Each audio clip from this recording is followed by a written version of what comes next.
show that you've talked about in the past, and still haven't listened to, but My Brilliant Friend came back for its fourth season. Is that right? Third season. Third season. Yeah, so My Brilliant Friend is a Italian co-production between HBO and the Italian broadcaster RAI, and this is the third season uh, coming out on HBO for us. And first since season two came out in early 2020, so it's been about 2 years. And this series, of course, is the adaptation of Elena Ferrante's best-selling quartet of novels, the Neapolitan novels. My Brilliant Friend is the name of the first novel, and thus the name of our television series here.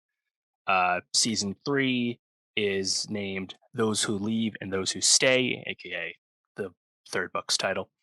And I really enjoyed this show through the first two seasons because I think it does a lot of things that we don't usually get. And I actually think season three is the best season yet of this show, which makes me really excited for the fourth and final season that we know officially is coming out, adapting the fourth book.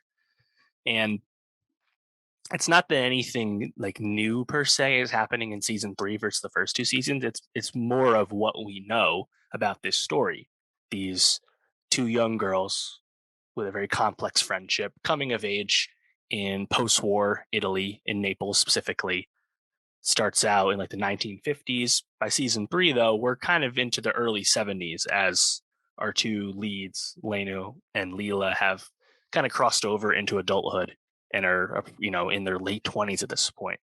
Interestingly, though, the series did not recast our two leads through the first three seasons. You still have uh, Gia Garace and Margherita Mazzucco, if I've got those names wrong for sure. You still have them as Leela and Lenu, even though they were originally playing them as like teenagers and now they're trying to pull off being like late 20 somethings. They do their best with the wigs and the makeup and like the fashion and stuff in season three, but I had a hard time sometimes not placing them as way younger than they're supposed to be playing. And they actually are getting recast in season four.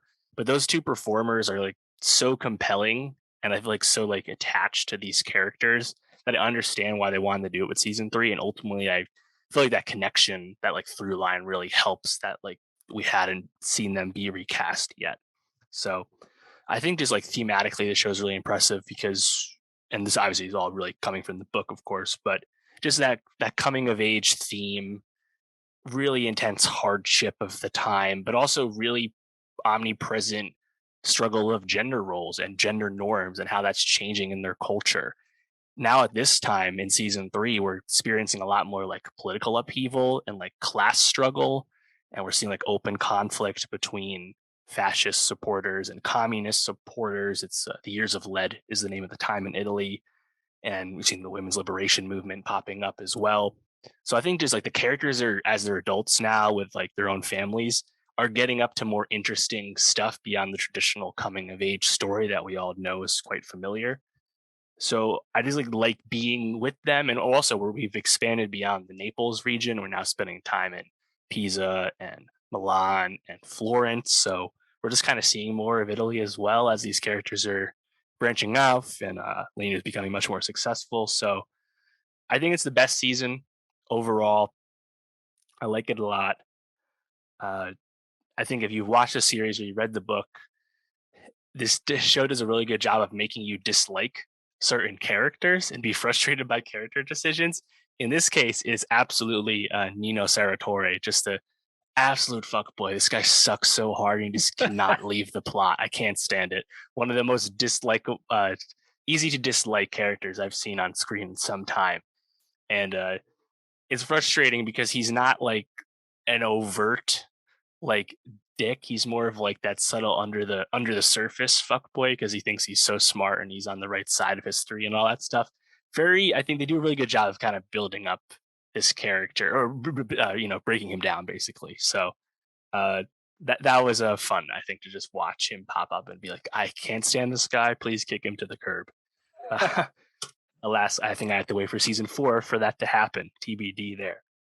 So yeah, I think obviously you'd have to start with season one. It's a very serialized show, but I think it's definitely rewarding because the writing and the acting I think you kind of grow with the show, and it's really impressive to see our two leads, I think, be this good and be this compelling on the series because they were not professional actors when they were cast, Mhm. and you wouldn't know it watching the show. That's great. I mean, I know you raved about it last year. It's the show I have not gotten to catch up on, but it's always on my radar. And whenever you bring it up and say it's back, I get excited because it's great that these sorts of stories are being told and that people are Right. into it. So definitely something that I want to get to eventually.